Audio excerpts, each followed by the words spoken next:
Oh, welcome to the church in Ocean Park, everybody. How are you doing today? I'm Louise, and I'm going to sing songs with you today. And right now, we're going to sing Here Comes the Sun.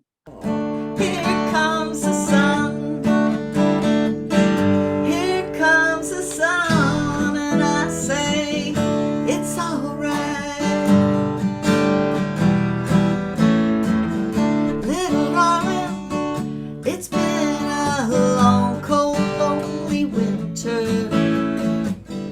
Little darling, it feels like years since it's been here. Oh yeah. Here comes the sun. Here comes the sun, and I say it's all right.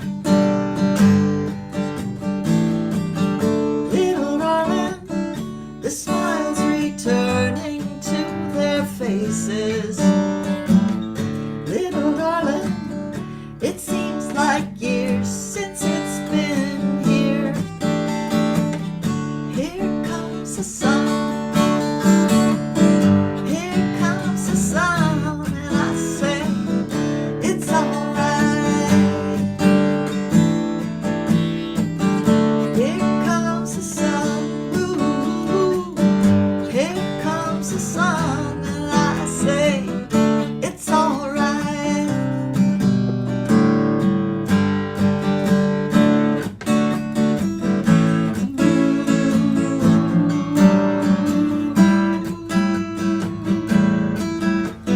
Sun, sun, sun, here it comes. Sun, sun, sun, here it comes. Sun, sun, sun, here it comes.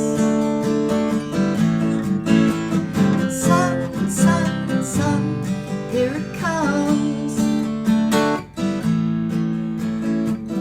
Little darling, I feel that ice is slowly melting. Little darling, it seems like years since it's been clear. Here comes the sun. Here comes the sun, and I say it's all right. It's all right. It's all right.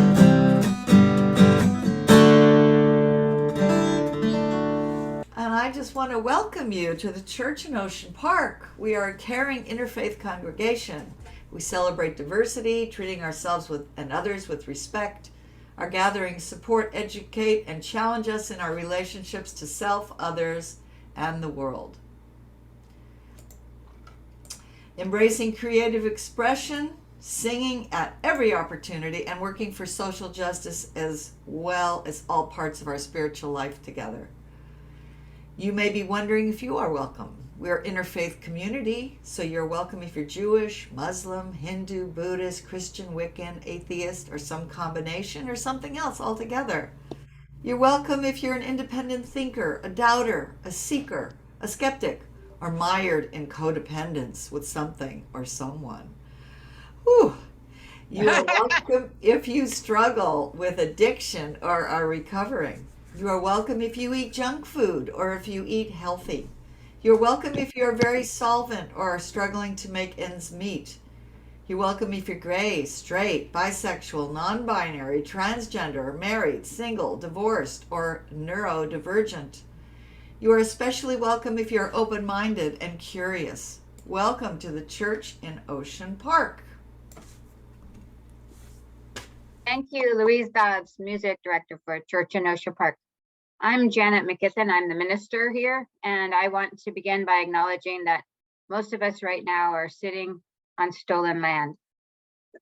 In Santa Monica, the land was taken violently from the Chumash, the Quiche, and the Tongva peoples. We acknowledge the harms of genocide, forced assimilation, enslavement, and destruction at the hands of U.S. colonial settlerism. We also acknowledge that our communities and our country was built on the backs of people who were stolen from Africa, placed into bondage, and forced into labor. We acknowledge that we benefit from that labor that has never been repaid. In our acknowledgement, let us commit ourselves to healing by helping to create a more just and equitable world. Through the struggle of changing how we do things that we see as normal, but that are actually systemically hurting people. We all have biases, and it takes intentionality to build compassion for people whose lives are different from ours. We seek at the church in Ocean Park to work together across boundaries to tear down unjust systems and to build new relationships of healing and love. This morning, you'll hear from a variety of people. If you hear something you disagree with, know that they don't speak for church in Ocean Park and that your voice is just as important as whoever it is that just spoke. Thank you for being a part of this community this morning. Thank you for helping break barriers and build more compassion. Thank you for helping build the part of bending the arc toward justice, even when it doesn't seem like it's happening. We center ourselves each week with a chant by Thich Nhat Hanh. I have arrived, I am home, in the here and in the now 3 times. Please sing with me. I have arrived, I am home, in the here and in the now. I have arrived, I am home, in the here and in the now. Let's take a deep breath. I have arrived, I am home, in the here and in the now. As you probably know, across the country, laws are being created targeting trans people, and hate-filled people are rising up on so many fronts. People are creating ridiculous laws that are hurting people and may hurt people for years to come. This year's Transgender Visibility Sunday is more important than ever. We want to be sure that our love and support for holy, sacred trans people is felt and heard. So today is Palm Sunday in the Christian tradition, and we are in the midst of Ramadan, and Passover is on the horizon. And there are people in each one of these traditions and others who are working to tear down the bigoted legislation and fight back against the hate and work towards a more just and equitable future. So we honor Transgender Visibility Day this morning, and we do have a reflection about Palm Sunday as we begin from Pastor Chaplain Joseph. Yes, thank you very much. Glad to be here with you today on this Palm Sunday. I have a little thing here, palm. So today we are talking about a mother and her child. And as I look at the scriptures, I see a story about a mother and her child. This child, whom we call even the Son of God himself. Jesus was an illegitimate child, and his birth was against the norm. Yet with these social nomenclations, this child on Palm Sunday publicly and peacefully marched with his people, not to focus on how he was born or how he grew up or whether he was illegitimate or not, or whatever his gender was or not, but he called the people together. They came together on Palm Sunday and marching on a donkey, symbol of peace, to focus his people and the world on love and community. So we are this day doing the same thing. Those who are said to be not, quote unquote, normal or unusual, quote unquote, are walking the same journey that Jesus and his people walked on that memorable day, focusing on peace and reconciliation. This Palm Sunday march also promised Jesus for those who he was about to bring his message to, They shouted, Hosanna, blessed is the one who comes. Hosanna, blessed is the one who comes, opening a way for all people to embrace justice. Embrace justice. Those who were marginalized, those who had no presence, those who had no voice, all of them came together and shouted to the world, blessed is the one who comes. And so this march for equality and peace and a new hope, we too say today, blessed is the one who comes to speak to us. Hosanna. Thanks be to God. Thank you. And Hosanna, I just looked it up, means an expression of joy or praise. We've got a song here called Hosanna in the Highest. I learned this from Harry Belafonte. Probably Caribbean in origin. And we added some words to Kim and I to make it for this holiday of Palm Sunday.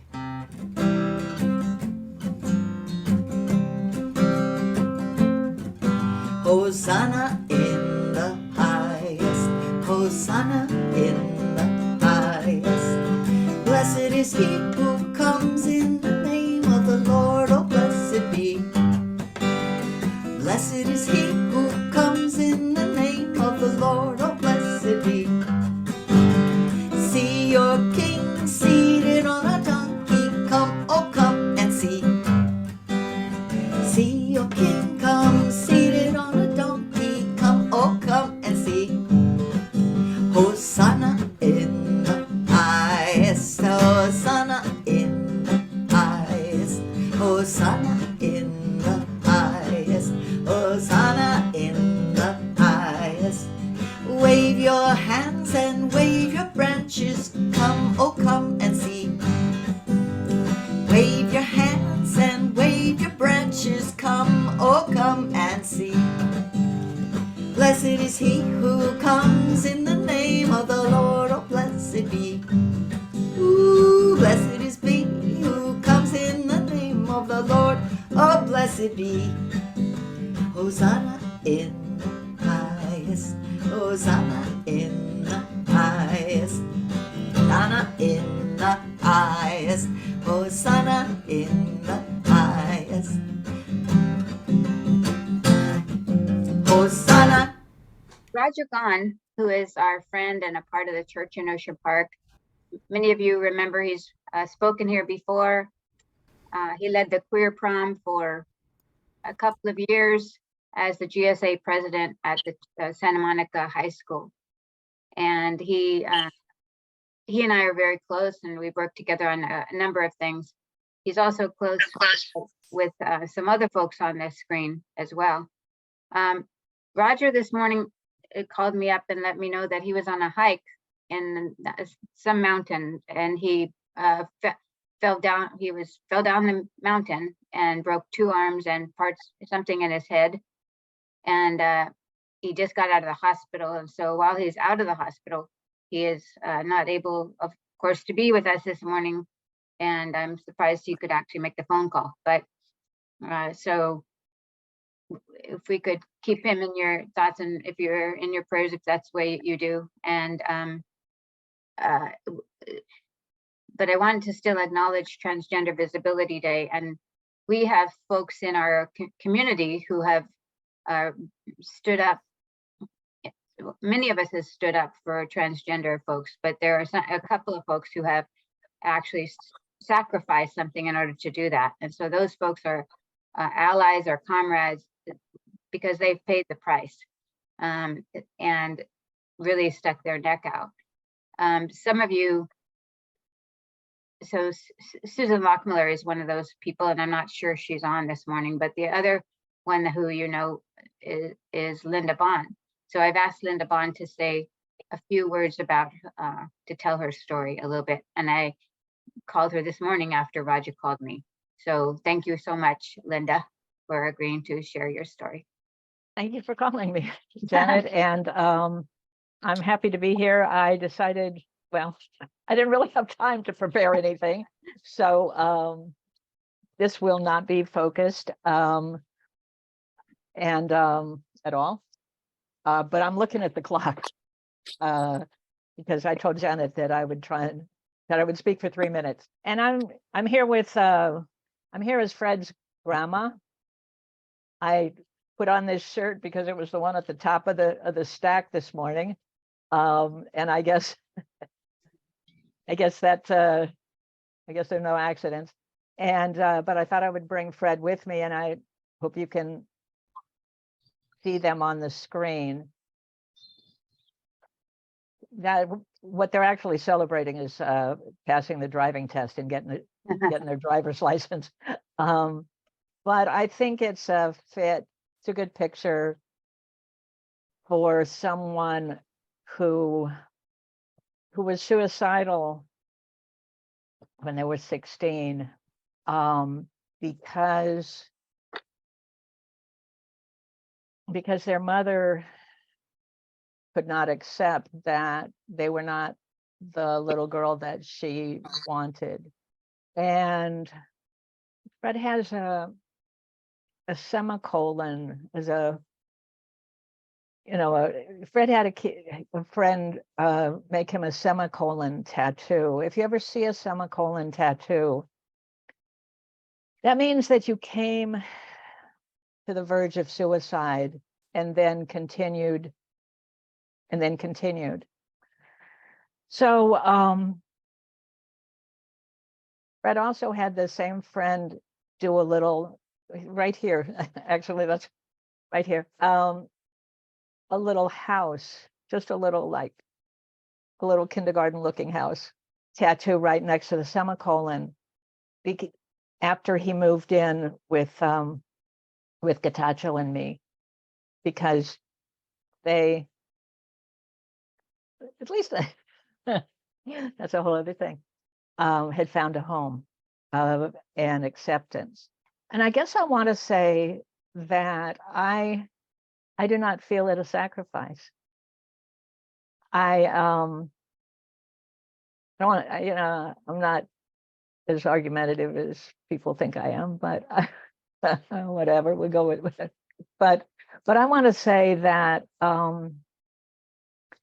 yeah, there are people who used to be part of my life who are no longer part of my life. Who I miss is Fred's little sister Abigail, who is who's no longer allowed to be in contact with me. But it's such a blessing. I mean, I would say that for myself, the opportunity to learn and grow. I mean, when Fred came out to me as trans, I really thought that, I was like, what? Really, I had no clue. I was like, I think I've heard of this, sort of. Run that by me again, explain this. I mean, I really thought that gender was binary and fixed. I just did. I mean, this was, I don't know, 5 years ago. I had no clue. And so all of us have been able to grow in our understanding and widen our perspective. And I'll just say one more thing, because I know I've gone over 3 minutes. In the Communist Manifesto, there was a line that says, "No more traditions' chains will bind us." And that is what I embrace in this journey. No more traditions' chains shall bind us. Thank you. Thank you. Thank you for sharing, Linda. I know there's a lot to the story, and I know you don't consider it a sacrifice, and that's one of the beauties. And I don't think that, I just want to let you all know that there are many people that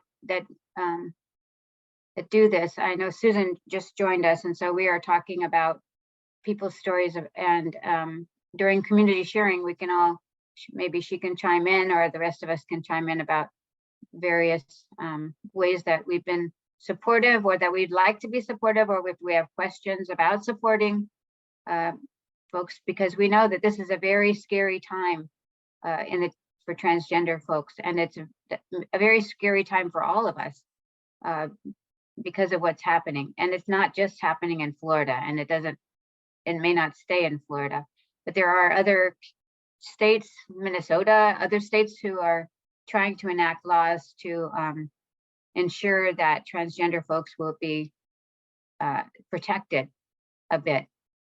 But no matter what happens legislatively, when there are people who have the belief system that Ron Santos does, it's very, very dangerous out there for transgender folks. So we're going to have a song, and then I would invite anyone who would like to share or to ask a question to do so. And if we were in person, Hurley, Jim, and I would do it together, because he loves this song too, and a lot of you do. It's by Libby Roderick.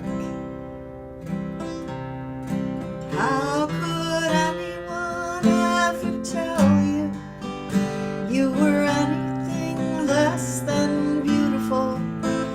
How could anyone ever tell you you were less than whole?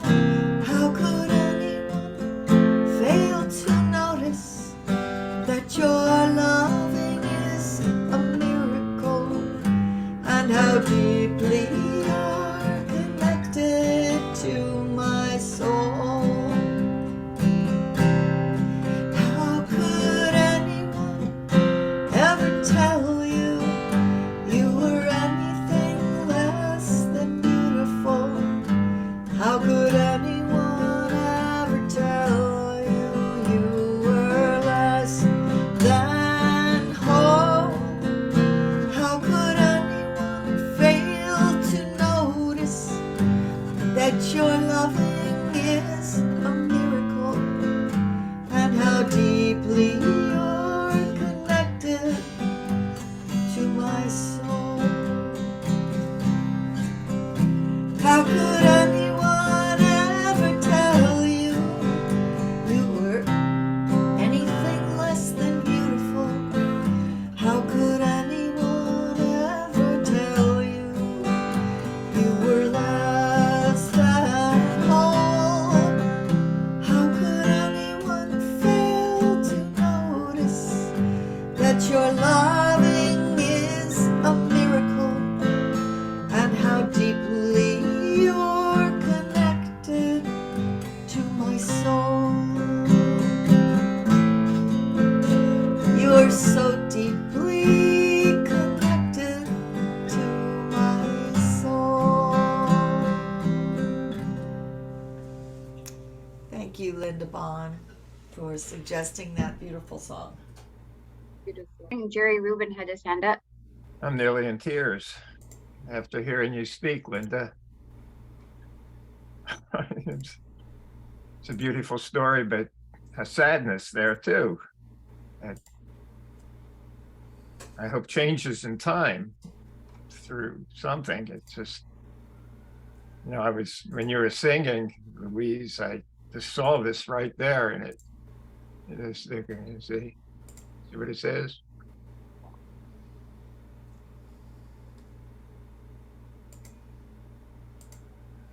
And, it might be in the Communist Manifesto, it's in the Constitution too, and everything else, anybody else worldwide that believes in love and equality and fairness is there, whatever system. And so I just want to say, just thank you for everything you're sharing today. Thank you, Jerry. Thank you so much.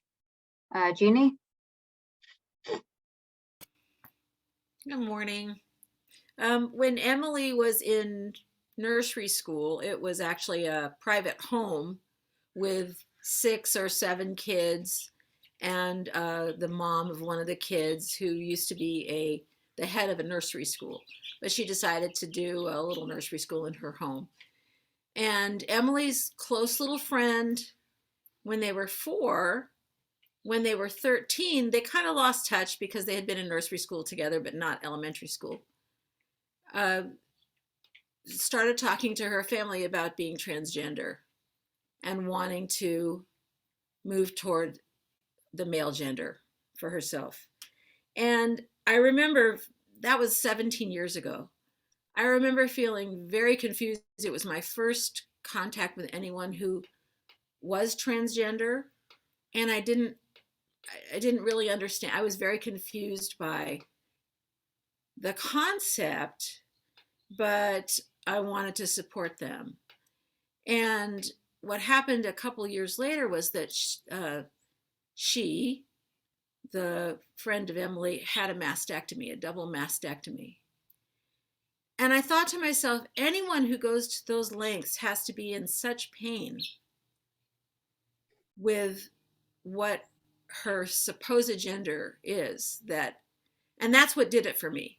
That's when I really understood. And I was never anything but supportive, but I still had so many questions. And I'm sick about what's happening in our country right now. That song is exactly what we should all be doing. So thank you again, Linda, and thank God that Fred had you. That's right. And Linda, did you want to respond to that? You could go. Yeah, I just want to say 2 things. Jeannie, I think the pronoun for Emily's friend is probably he or they. If they have had gender affirming surgery, then we need to respect that they have. I think it's probably a pretty good bet that, and I think that this is something that I guess I'll say a little bit about pronouns. I always used to think that was really like weird and like oh, let's be so politically correct or what the heck. But in fact, putting our own pronouns in the screen helps us to realize that everybody has their own pronouns, and it's important to respect that. And I guess I'll say one other thing that what I told Fred is that I really do not understand this. I mean, really, it's very difficult when you get right down to it to really understand. We were not brought up to understand this. We were brought up to think that gender was binary and fixed. And what I told them was, I don't understand this, but 100% I've got your back. And we can do that. Thank you, Linda. Craig Ali.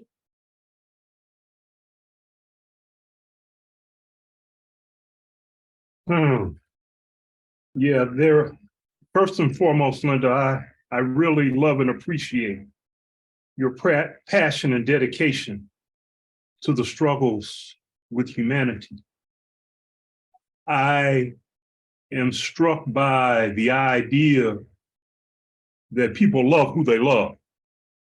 Take the gender out of it, they're still people. And then I'm drawn to somebody like the governor of Florida, Ron DeSantis, and how he more or less wants to erase away not just history, but people themselves. And I say that to say, as a child, I had the fortune of meeting James Baughn. And I can imagine a debate between Ron DeSantis and James Baughn at this point, because one, James Baldwin, what he always impressed upon me is our humanity.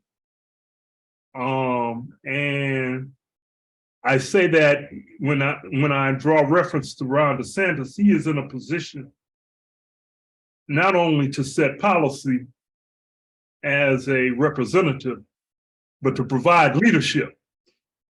And so when we more or less look at, what leadership is within these movements, our antenna has to be sensitized to where we recognize, those that want to do away with us and craft a strategy, that goes up against them, and then recognize within ourselves the ability to more or less craft a strategy that allows us to, make our issue up front. And consistent with that, I think the movement in and of itself is going to speak to, our survival as human beings. Transgender folks as a movement is not going anywhere. Women are not going anywhere. African Americans are not going anywhere. So the question becomes, what is it we can do as leaders and purveyors of these movements to more or less identify those things that want to speak negatively about us, to where they don't do as much harm to these movements in the whole. Thank you, Craig. Thank you. Hurley Jim, glad you're sharing. Thank you. Yeah, thanks. Well, a lot of good this morning. Yeah, I don't, well, I could begin a bunch of different places, but I don't want to be too long. That song, yes, I love singing it, and I love when Louise and I get to do it as a duet. I did learn that song from Libby Roderick, and yeah, made a huge impression on me at the time and ever since. So, and I was, well, like Linda, there are two genders, two sexes, two genders. Now that's mixing sexes and genders, but which we need to think a little bit more differently about. But it started to change. Although, I kind of knew I didn't really fit exactly. So I kept trying to find a label for myself. Gender blender, gender, I had trying to, and I went to groups, trans groups and stuff. They were mostly men, although there were ones at the Gay and Lesbian Services Center that were mixed. But I think the tipping point for me, really, in a way, was Reverend Sandy Richards, and I had a lot of experiences together, and she was very affirming of me, and she suggested I read this book, Middlesex, which I did, and then I started thinking about, okay, there aren't just two sexes, even, let alone genders. We're totally erasing intersex people if we say, well, just two sexes. So, yeah, the variety, this is where we have to fight for diversity of all sorts, gender diversity, ethnic diversity, neurodiversity, everything, and not let it all get pigeonholed and closed up. One last thing I'll say. I mean, I've ended up, now having a lot of my friends, close friends, are queer, identify as queer. or trans, and yeah, I'm really very sad to hear what happened to Roger there, because Roger and we don't interact a whole lot, but I would say we're very close anyway. So yeah, prayers for healing there. But I have I'm friends with some Girl Scout groups, and there was one Girl Scout group in which one of the girls decided she was trans, and so she became he. And the other girls in the group wanted to continue to include him because he was one of them. And so I don't know how that's totally played out. There was a work in progress the last time I checked in with it, but I thought it was pretty cool that this is what's important. We're together.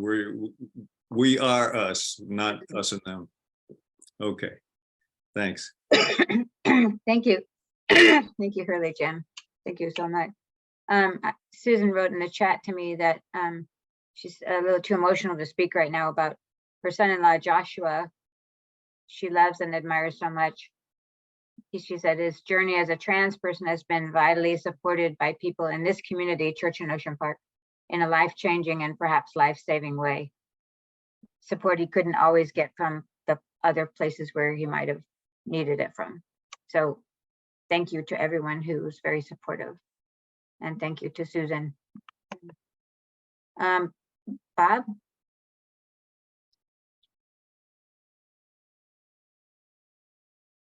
Okay, not quite sure where to start with this, but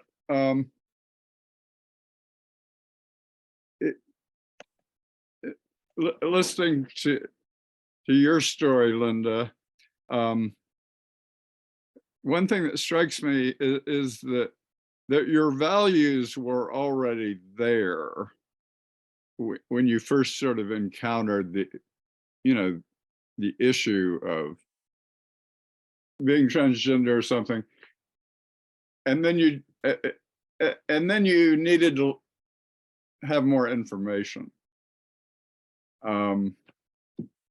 which I think I would say I identify with that myself, though I haven't had close experiences with transgender folks particularly, but and I think that's true of us as a group.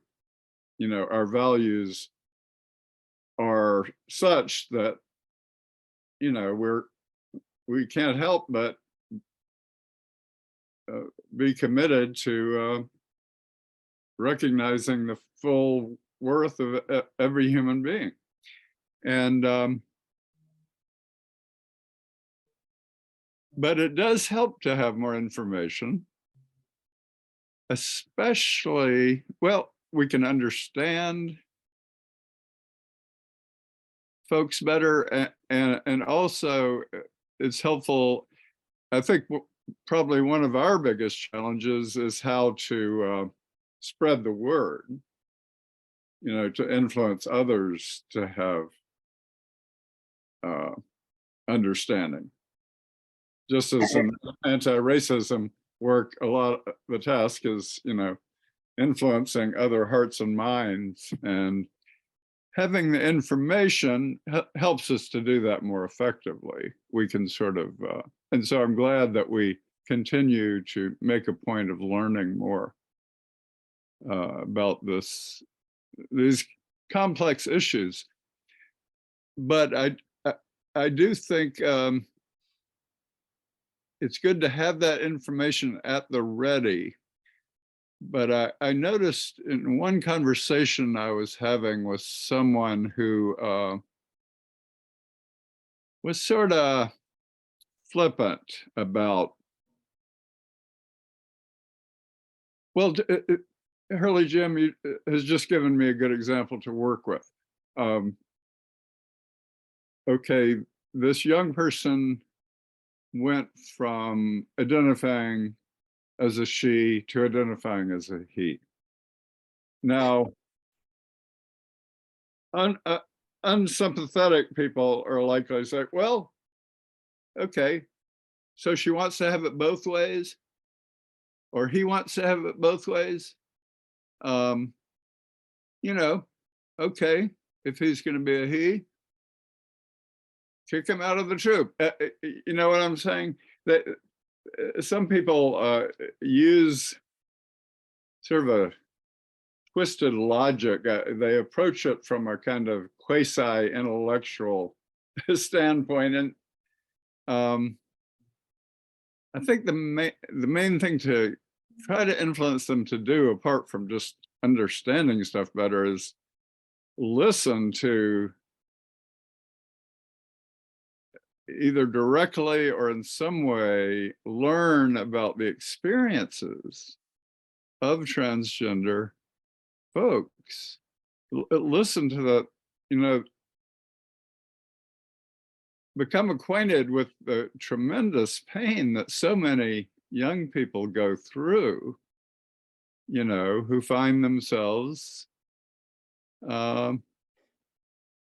very, very unhappy with the gender that somehow society has assigned to them, as if that was the only possible option. And take that seriously, you know, really take seriously the experiences of people. And then you can start talking about the technicalities and the pronouns and all that kind of thing.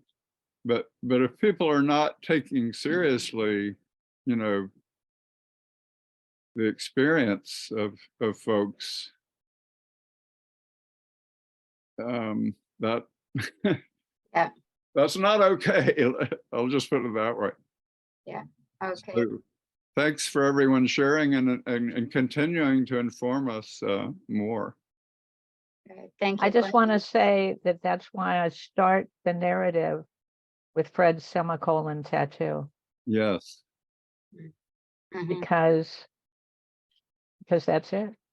I mean, these measures, one just passed in Kentucky over the veto, over the governor's veto. And if you get a chance to look at the impassioned speech of one of the state representatives condemning her colleagues, Yeah. on this, it will inspire you. But yeah, these laws will not eliminate trans youth. It will make sure that these trans youth don't grow up. That's right. Excuse me. On that note, I just want to say that one of the reasons I try to ensure that we have a queer prom every year, and that it's broadcast as far as we can, whether or not people come, is that a church putting on a queer prom says to the world a little bit more that they are sacred and holy, and God loves them, and they're worthy, period. They are worthy to live, and they're accepted by the holy. And so there was after many of those queer proms, I get emails or phone calls from parents or the student themselves saying how life changing that was, and maybe life saving as well. Just the fact that we have one, sometimes when people don't even come, but knowing that we are doing that. One parent was trying to work with me to turn in the office that's on the sanctuary level that I used to have my office in before the ceiling was falling down. That space, we were thinking about trying to turn it into the Transgender Resource Center for young people. Because in Santa Monica, if somebody is struggling with what's going on with who they are, then there was no really place for them to safely come in and either talk about it or find books about it or whatever. So we were trying to create a safe space in that area. And we've done a number of other things that I'll share with you in a moment. Maureen? Yeah, hi. I'm on the phone uncharacteristically, so I don't. Can you hear me? Yeah. Okay. Yeah, I was very moved by everybody's sharing this morning, and I just wanted to share a brief story from my brother, who he and his wife were evangelicals for 20 years in a way that didn't allow for anything but gender binaries. And their daughter kept trying to come out to them, and they kept passing it off as a phase or something. But it got real in her, I think, when she went to college. And my brother had this epiphany that he had allowed a belief system to get between his love for his daughter. And that was it. That changed everything. He pulled away from it all. He started re-examining everything. It changed his life. But I'm hoping, there's always hope that epiphany is available to other families as well. Thanks. Thank you. Bonnie? Bonnie, go ahead. I just need strongly to put forth and lift up older folks who went through all of this, but there was no conversation, no groups. And the pain and the stuffing everything in emotionally, being secretive, being scared, facing hatred for just being who they were, or if they're still alive, are. And I just want to put forth the folks in their 50s, 60s, 70s, 80s, 90s who lived the lifestyle but couldn't talk about it. Yeah, thank you very much. Yes. Craig or Kevin? It's Craig, it's me. I wanted to thank Linda and everybody else for their contributions and talking about it. And one of the interesting things, Janet, you brought up with the queer prom and space at the church that I think, and even Linda and welcoming Fred, is as an architect, I work on a lot of student union spaces, and we're working at Cal State Northridge at the moment, but in it, creating spaces that are safe for people who are, as you're young and you grow and trying to figure out what your true identity is, and often not being in a family or a setting where you're safe exploring for whatever reasons. And I think I'm conscious of it in what we do in our university work, what I do as an architect, and listening to stories of people who have, in college in particular, been able to finally, explore who they are and become their true selves. That what the church is doing with the queer prom and other things is important, because there are people in our community who don't have a safe space to do that. So I just wanted to add that comment. Thank you. Thank you so much. I just want to I think what I want to lift up also is kind of what all of us have also been saying. A lot of us have been saying, there was a time when we didn't, that it was our first time. It was our first time ever hearing transgender. And so mine was when I was a campus minister in Cal Poly, San Luis Obispo, and there was a Wesley House. And the Wesley House had 2 floors, one floor for the females and one floor for the males. And somebody was applying to be in the Wesley House who was transgender. And I remember being so confused about which floor to put this person on, which now I would not be confused at all. But at the time. And having 2 floors is a little bit like, I don't think that's a good idea. But anyhow, I remember calling my parents, and they said, oh, put her on the floor that she's identifying with, a female. And they had already, there was a minister who was transgender that they knew, and they were already, my parents were way ahead of me. But anyhow, there's a time, I think, what this conversation does is allow us to give other people grace who have never heard of it before, or don't know which pronoun or whatever to use. I want to say on that regard that the church in Ocean Park has a scholarship fund for transgender people who are changing their names, because you may not know this, but for a transgender person to change their name, it costs a lot of money and paperwork that most of us wouldn't have to go through. If I want to change my name, it is not a big deal. But if they want to change their name and their gender identity on the driver's license, whatever it is, it's a big deal. So we have a fund for people who want to change their name, who are transgender. So just wanted to let folks know about that. Okay, Joseph? Yes, thank you all very much. I think one of the reasons why I have stuck with Church in Ocean Park, to the surprise of all my friends and even some family members in my own country, they think I have completely changed. Mm. And I wonder about it myself.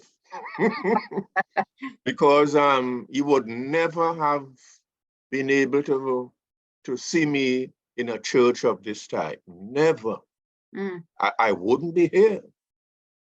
But I think what happens is that I believe there's variety. I believe in variety. And I think variety is the spice of life. And while I was working as a chaplain at UCLA in Santa Monica, I met a chaplain who was male. I worked with him for 2 years, every day, 5 days a week, sometimes on call during the night. We sat down at lunch and so on, and he was a good friend of mine. And within the space of 3 weeks, he became she.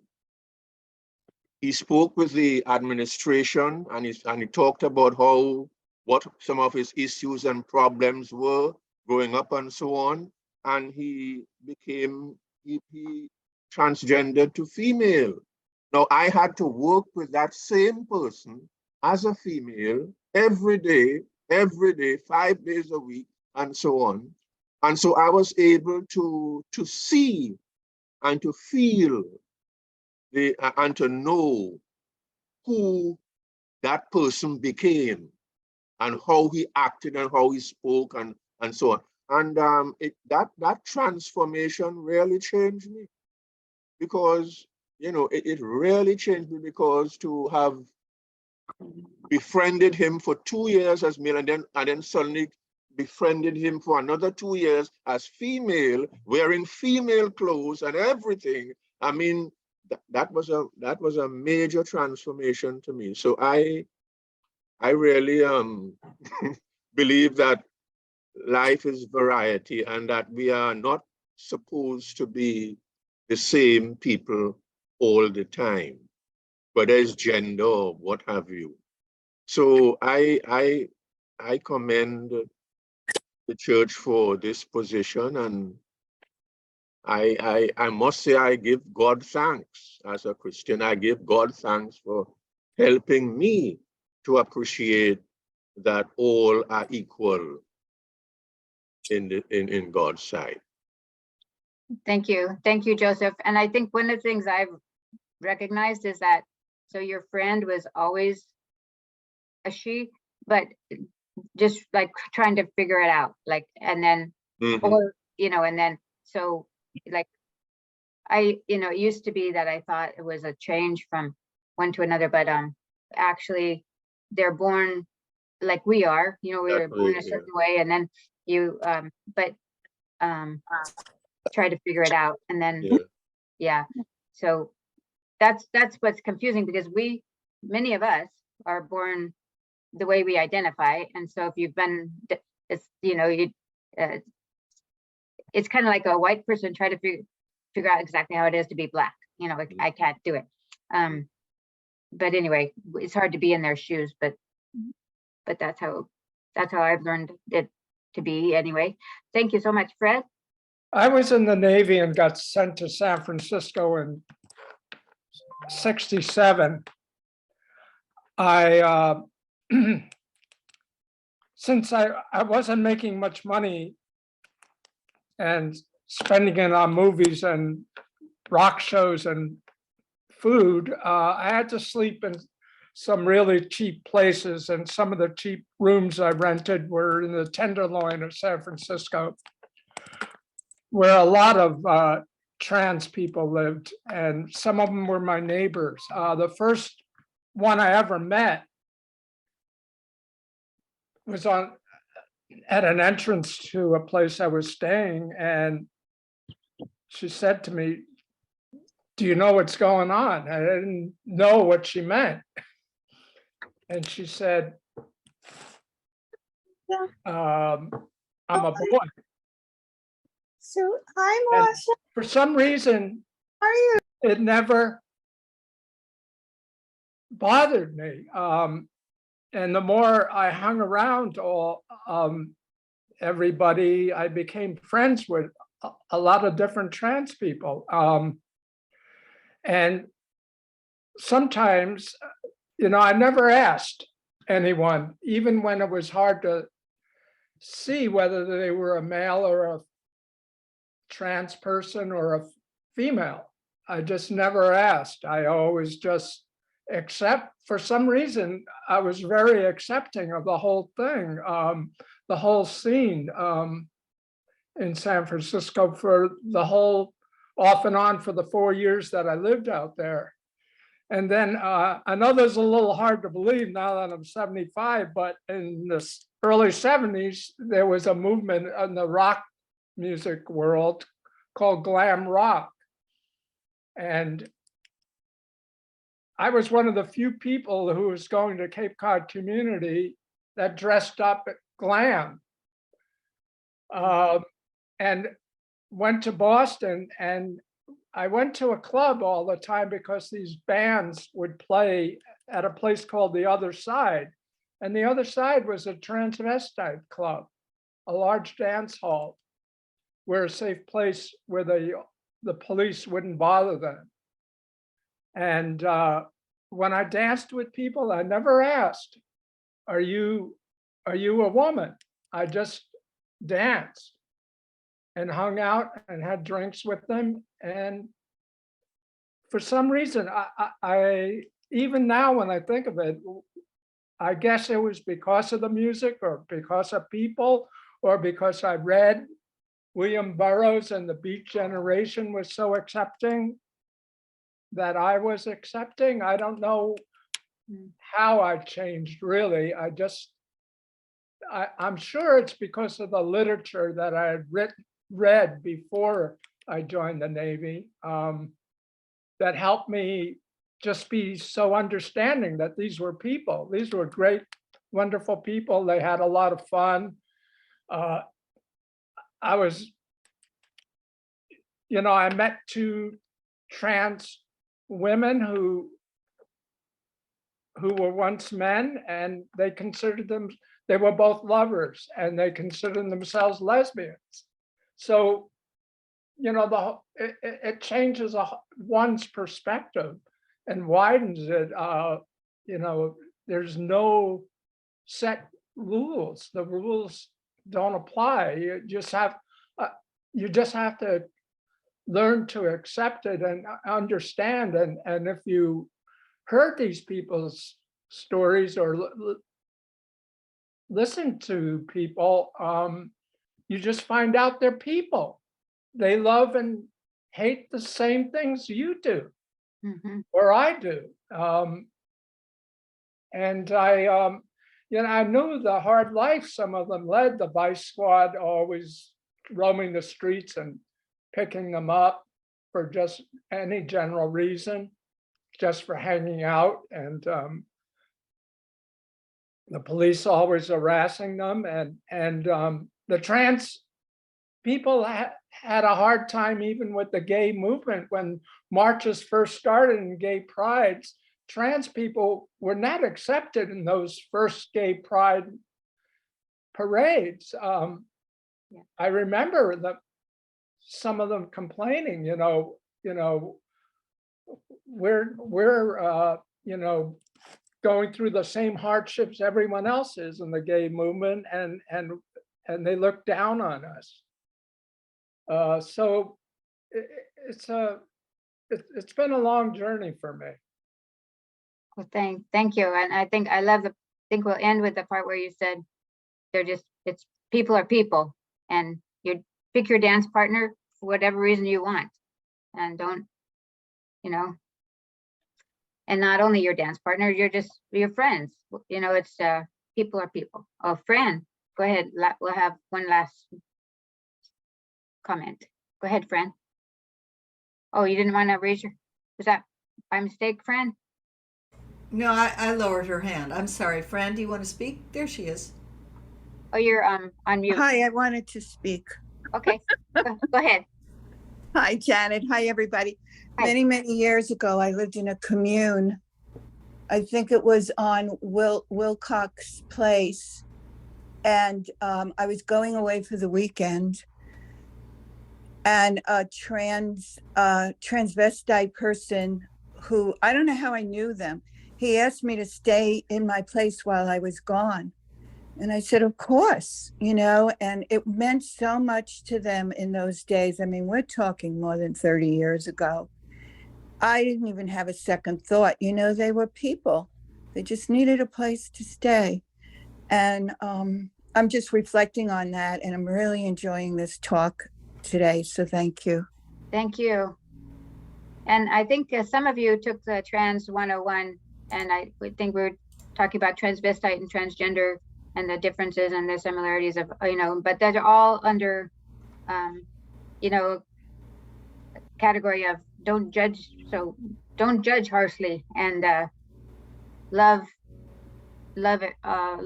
folks and believe them when they say they're struggling, and believe them when they say they're actually a guy, and they just were born this other way. And anyhow, I appreciate all of your sharing and all your compassion and your ability to grow. I think I know that I have grown up deeply in this area, and also in many areas. I told the Democratic Club one time that I could never run for office because I've said things in the past that I've learned now I would never say again. I think it's good to continue to learn and to continue to change. So thank you so much. You all helped me to do that. Listen, listen, listen. Listen, listen, listen to my heart song.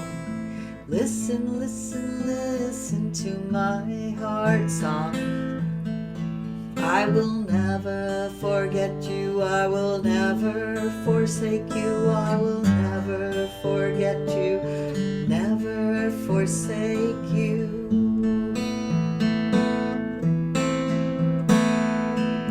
Listen, listen, listen to my heart song. Listen, listen, listen to my heart song. I will never forget you. I will never forsake you. I will never forget you. I will never forsake you. Listen, listen, listen to my heart song. Listen, listen, listen to my heart song. I will never forsake you. I will never forget you.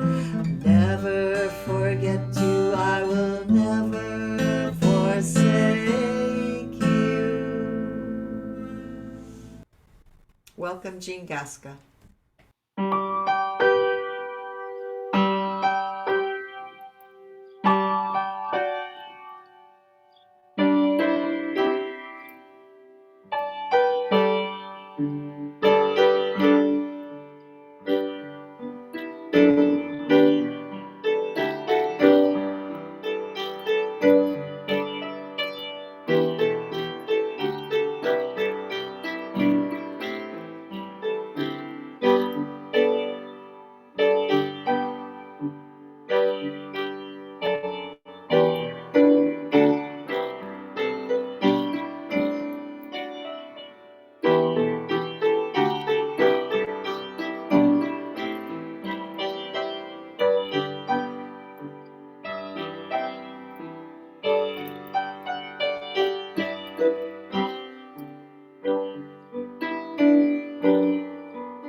singing, singing for our lives. We are justice-seeking people, and we are singing, singing for our lives. We are justice-seeking people, and we are singing, singing for our lives. We are cis and trans together, and we are singing, singing for our lives. We are cis and trans together, and we are singing, singing for our lives.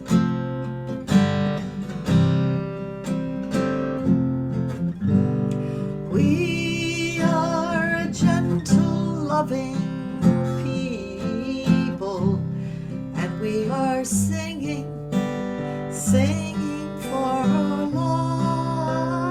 lives.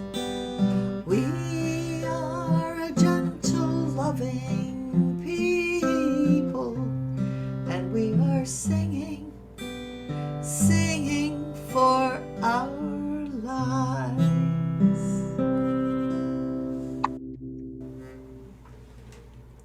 Thank you. Beautiful, beautiful music and beautiful sharing today, everybody. Thank you so much. Our closing is carry on. We unmute ourselves and we hold hands in a big circle. No matter where you are, you're a part of our circle. Even the people that aren't here. Roger is a part of our circle. Rachel Lucky is part of the circle. Other people are part of the circle. We're not here. We say together, carry on. 1, 2, 3. Carry on. on. Carry on. Woo!